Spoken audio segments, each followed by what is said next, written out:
Hello everybody, my name is Burnage and this is my review for Starflight on PC. I don't know what version this is, or even if there's more than one version, but it's the one you get on the Origin store.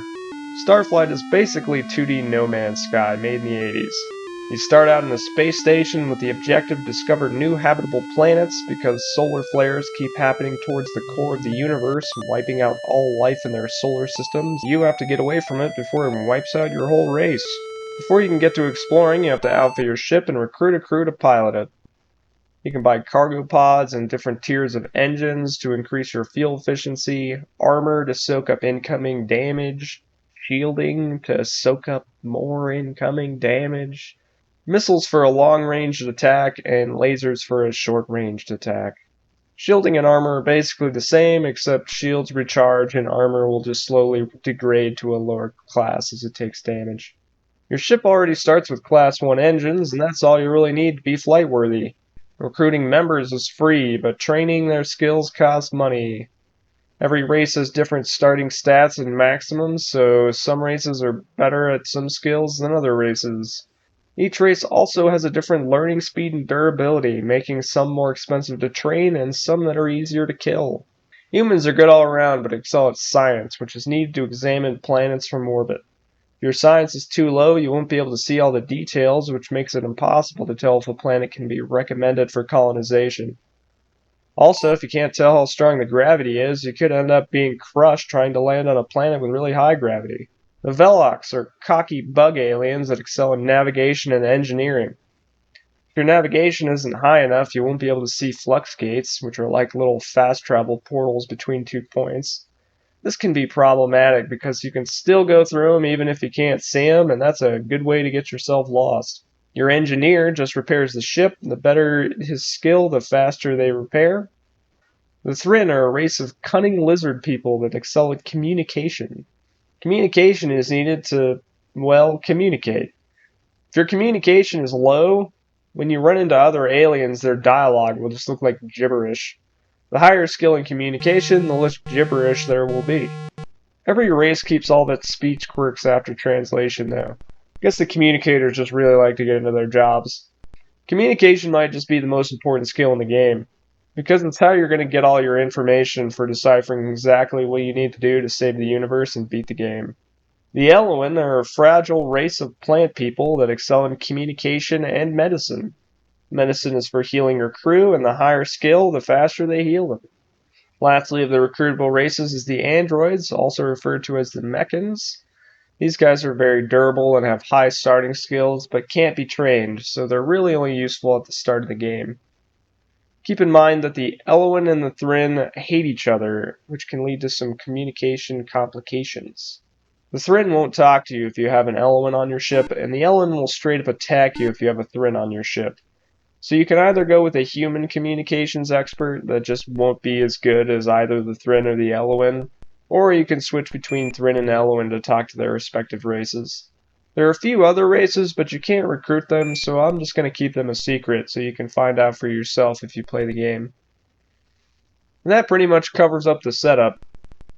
From here you just explore and try to find planets for colonization, minerals to sell for money to upgrade your ship, and aliens to talk to so you can figure out specific planets of interest and other useful information to help you in your quest like artifact locations. Artifacts have a multitude of unique effects, like putting a shield on your Land Rover to protect you from wildlife, automatically translating spemmin dialogue, and other random baubles that are just worth a little bit of money. The main mechanic in Starflight is the gathering of information. It's one of those games that you need to take notes if you want to progress. A mechanic that games these days just don't have anymore. There's some combat too, but I found it to be kind of mediocre and not really necessary to beat the game. For starters, you have to raise your shields and arm your weapons.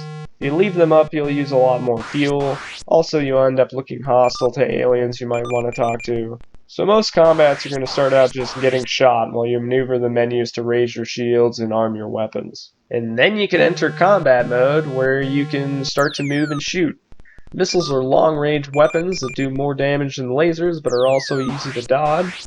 Lasers are short-range weapons that always hit. It's a unique system, but it just feels kinda clunky in practice. So if exciting space combat is what you're looking for, this game might not be for you. I had a lot of fun with this game though, and there really are only a couple complaints that I have. Firstly is the game's lack of a normal save function. You have to back up your saves by going to the files and copying them. This is just because how old it is, but I'm surprised they didn't implement a fix to make it more user-friendly for people today.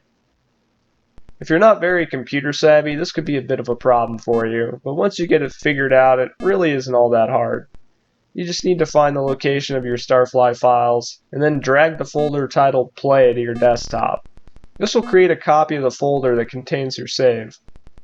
When you want to load your game, you just drag that folder back to where it was and replace the files. It can be a little tedious, especially because every time you save the game it exits to desktop. But it never really bothered me because I was always thinking about what to do next and going over my notes during the downtime. Another thing that might be kind of annoying is the game's copy protection.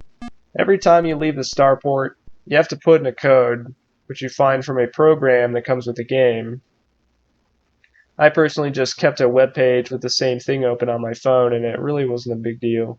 I actually found it kind of fun to use the web versions of the original wheel that came with the game. The last annoying thing in the game is just being stuck. You'll reach a point where money isn't useful because you already have everything you can buy and there isn't much reason to explore. All you can really do is gather information, but hunting down aliens to ask them questions can be a real chore, especially when you just get a bunch of responses you've already seen. At one point I flew around for hours and just couldn't get any relevant information from the aliens. But I ended up accidentally flying into something of importance while I was reading my notes, and if that didn't happen, who knows how much longer I would have been stuck trying to find more aliens to talk to. In the end, I still had a bunch of fun playing this game. The developers really did a great job making dialogue entertaining and putting in funny Easter eggs. When the clues kept coming and I kept uncovering hints of the story and new locations to explore, I was so enveloped that I really felt like I was on my very own space adventure.